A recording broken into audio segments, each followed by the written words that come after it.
What's going on, everybody? Welcome back to Side Yard Mechanic. We're out here gonna wash and put a little patina preserver on this 51 F1.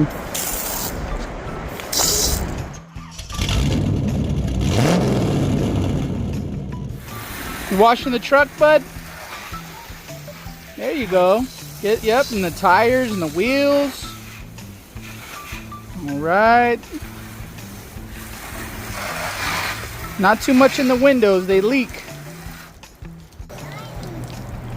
Making it shiny. First step is wash it. Might do this the lazy way. I don't know if I actually want to scrub it. It's pretty rough. I might just do a quick little job on it tonight.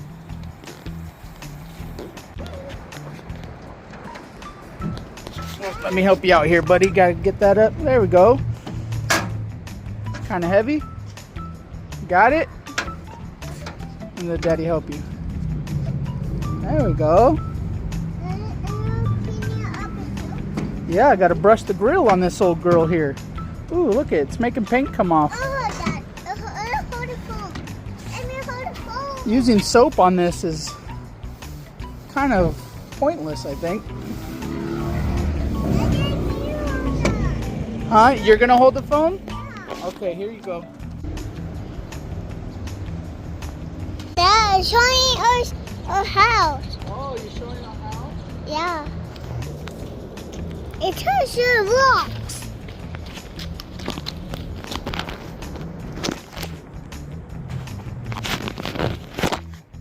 Dad, you're funny, guys. Alrighty, bud, getting it all dried up. Got it washed. Gotta let it dry. See how the paint's real chalky dull. Alright, so here's the secret product here, Flood Penetrol. Had this can for a few years already. I've done a few trucks already with this. Lasts forever. My applicator of choice is just a paintbrush poured in this little tin. A little bit goes a long way. It's as simple as just brush it on. What this is a oil-based paint additive to eliminate brush strokes. It does harden, not as much as like a clear coat with a catalyst, like the Poppy's Patina wipe-on clear coat, but it's a little bit more durable and glossy than the Shine Juice from like Vice Grip Garage. So this is like in between. The Shine Juice, you got to put it on every few months depending on your weather and stuff like that. The Poppy's Patina is more of a permanent thing. This, I used to put it on like once a year. Put it on like in the beginning of summer, whenever, you know, before you're going to go out to your little car meets and car shows. And it'll last through the winter. It actually does seal the metal, seal the paint, makes it waterproof. And this stuff too, it's like you could put it on, and even though it penetrates the oil, you can paint on top of this. It's not like it's gonna mess up, you know, prior paint jobs coming up later. So let me show you how this goes on, and then we'll see how it goes. Oh yeah, by the way, cooking up some dinner here. Ooh, buddy, little tri-tip. So you just pour this in here. Okay. It dries clear. Let's go ahead and put the cap on there like that. You do want to do it in a shady area. You don't want to do it in direct sunlight. So just put, like I said, a little goes a long way. And what I do is I just brush it on like this. If you put it on pretty thick, it will start running on you. So you want to just focus on like one section at a time. Some guys put it on with a rag or with a sponge. What I've noticed with the sponge is over time the sponge starts falling apart, and then you get all these little bits of sponge in your clear coat, I guess you would say. So some decent brushes. These are like Home Depot, I don't know, throwaway brushes. You get them in a pack of like 5 for a few bucks. So I'm going to go ahead and just do the rest of the truck.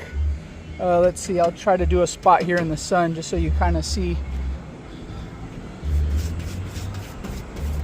Again, I just washed this. I didn't really scrub it down, but you just kind of work it in there, and it will self-level, and it will dry pretty much that shiny. It'll flash off a little bit, but it does stay pretty shiny.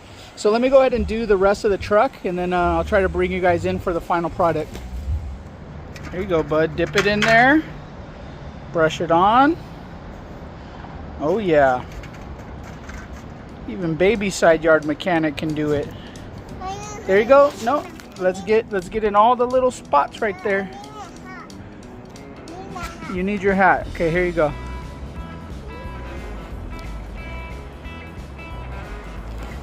So this stuff, even around the chrome, I don't tape it off. I just cut it in.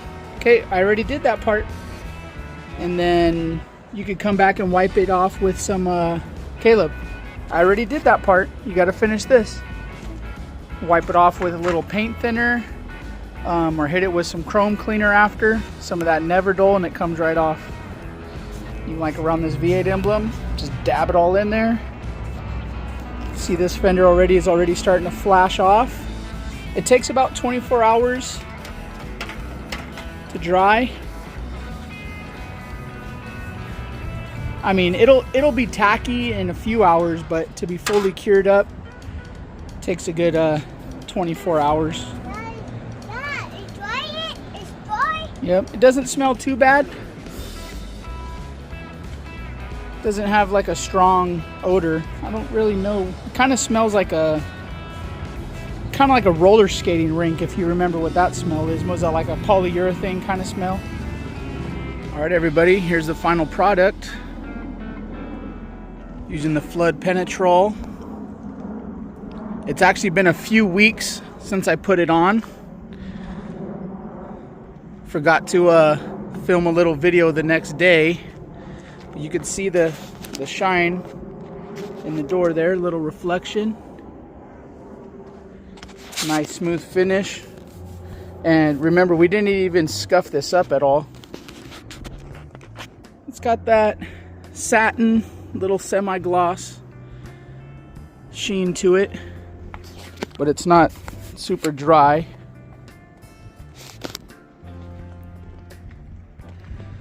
Yeah, so it's been about 2 weeks since we put it on. Actually just washed it this morning. It was super dusty. But on the smooth parts, it's got a good little reflection in there. So if I would have scuffed it up, it would have came out a lot better. Did the tailgate. Kind of hard to see back here. There's no sun. Even put it on the license plates.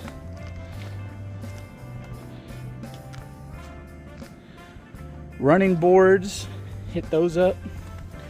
Seals them up real nice. Got a good little sheen to it. Just took that dull chalkiness away. Cool thing about it is that it actually gives some water repellent. See, now the water just beads right off of it. Before it would kind of soak it all up. Now the water just runs off like it's got clear coat on it. You can see even here on that rear fender.